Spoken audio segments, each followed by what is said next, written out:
예수와 함께 계시니 시험이 오나 값없네. 기쁨의 근원 되시네. 예수를 위해 삽시다. 섬김과 어울림의 사람들 비전 섬기며 장로교회. 언제나 주를 기리고 그 사랑 안에 샬롬, 여러분 모두에게 하나님의 샬롬이 오늘 하루 가득하시기를 바랍니다. 기도하겠습니다. 주님 감사합니다. 사람은 아무리 봐도 사랑할 만한 것이 그렇게 많지 않은데 하나님은 사람을 사랑하시며 그들에게 더욱더 기대하시며 하나님의 은혜를 끊임없이 내려주십니다. 하나님, 이 아침이 바로 주님이 우리에게 주시는 큰 선물입니다. 주여, 우리가 이 하루를 어떻게 받들어 살아야 할지, 이 시간 속에 주인 노릇을 하는 것이 아니라 하나님 마치 처음 경험을 해보는 그런 것들처럼 주님 앞에 어떻게 살아야 하는지 겸손히 은혜를 구하오니 이 아침에 주님의 말씀을 찾는 모든 자들에게 주여 말씀해 주옵소서. 예수님의 이름으로 기도를 드립니다. 아멘.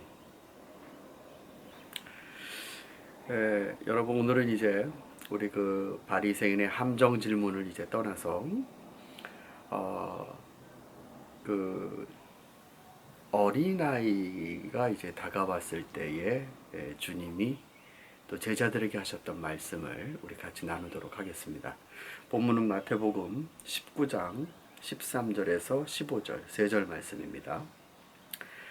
그때 사람들이 예수께 어린이들을 데리고 와서 손을 얹어서 기도하여 주시기를 바랬다. 그런데 제자들이 그들을 꾸짖었다. 내게 오는 것을 허락하고 막지 말아라. 하늘나라는 이런 어린아이들의 것이다. 그리고 그들에게 손을 얹어주시고 거기서 떠나셨다. 이 사실상 이 바리새인이나 율법학자나 이런 사람들이 예수님에 관해서 의도적으로 공격하는 듯한, 어떻게 보면 이제 예수님의 적대 세력이라고 할까요? 그런 식으로 마태복음에서 이제 등장을 하지만 정말 흥미로운 것은 이 제자들의 시선입니다. 이 제자들의 시선은 지금 예수님의 시선과 같지 않아요. 공부를 많이 한 율법학자나 종교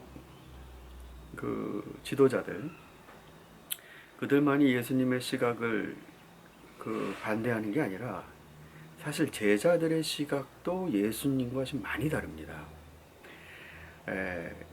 결혼의 문제도 그랬습니다. 차라리 결혼이 그런 것이라면 혼자 사는 게 낫겠습니다. 또 뿐만 아니라 또 이전에 18장을 기억해 보시면 우리 중 누가 더 큽니까? 이 질문을 주님께 던진 적도 있습니다. 그때 주님이 하셨던 말씀은 이 제자들의 사고방식과 굉장히 많이 차이가 있었습니다. 오늘도 이 말씀을 읽으면서 제자들이 어린이가 다가왔을 때 그 어린이를 예수께 이게 보내면서 그 머리에 좀 손을 얹어 주십사라고 요구하는 사람들을 꾸짖었다라고 합니다.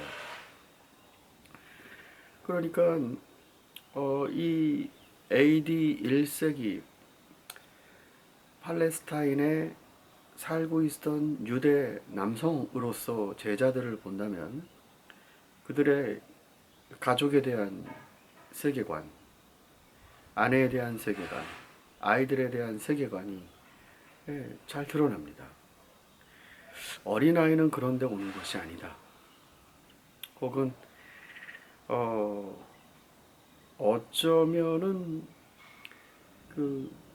나름대로 예수님께 가기 위해선 절차들이 좀 있었을 수도 있겠는데 그거를 무시하고 그냥 아이들을 이렇게 예수님께 떠미는 듯한 거에서 거부감을 느꼈을지도 모르겠습니다. 그러나 주님께서는 어린아이들이 나에게 오는 것을 막지 말아라 라고 하시며 천국은 이와 같은 어린아이들의 것이다. 이건 이미 18장에서 하신 말씀입니다.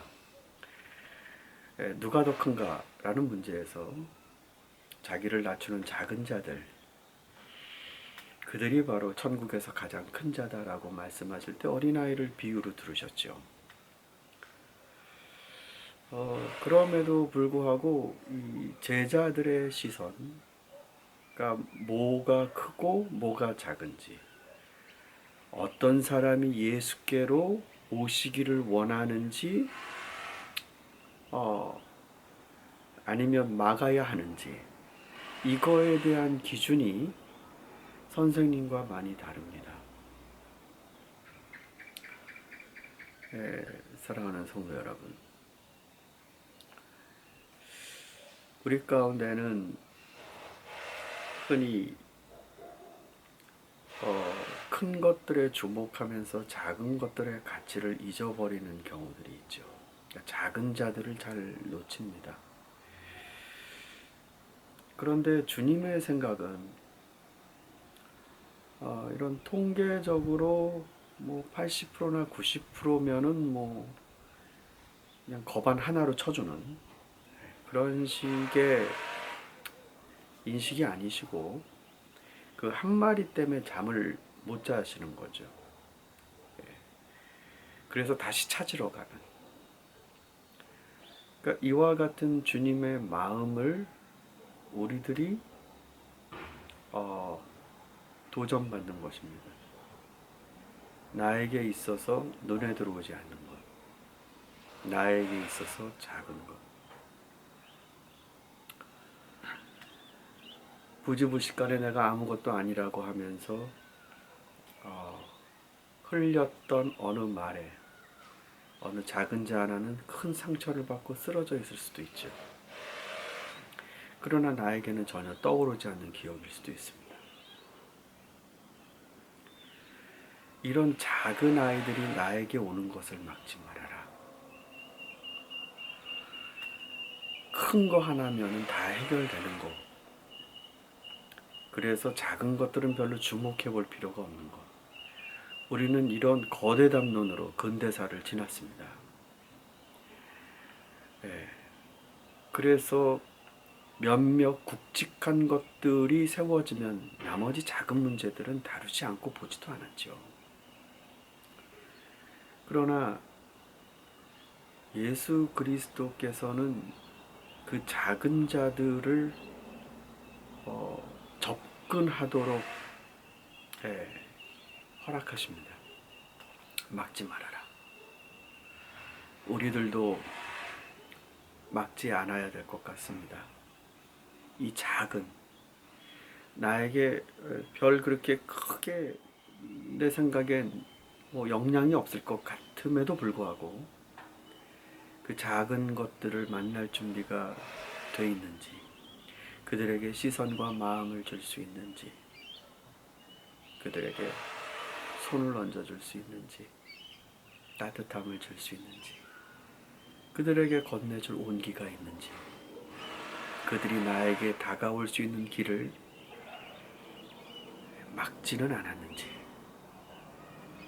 이런 마음 오늘 아침에 주님의 이 마태복음 말씀을 통해 우리가 보다 더 많이 담았으면 합니다. 기도하겠습니다. 하나님 감사합니다. 큰 것만 기다리면서 그것들을 향해 문을 활짝 열어두지만 정작 작은 것들이 들어오는 그런 길들은 보지도 않고 가지도 않고 낡아져 버려서 쓸모없는 길처럼 되어버린 그런 마음길들이 되지 않게 하여 주시옵소서. 어린아이가 내게 오는 것을 막지 말아라.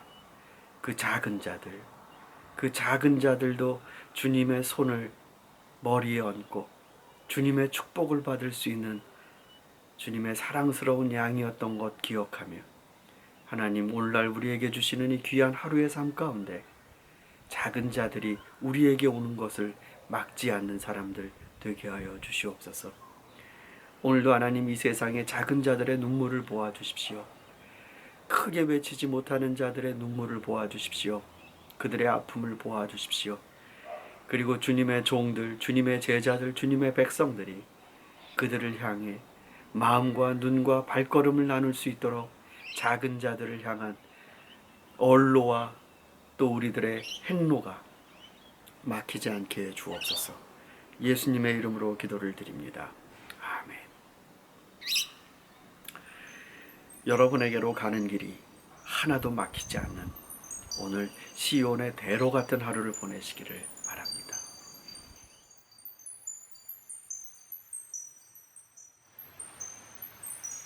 태산을 넘어 험곡에 가도 빛 가운데로 걸어가면 주께서 항상 지키시기로 약속한 말씀 변치 않네.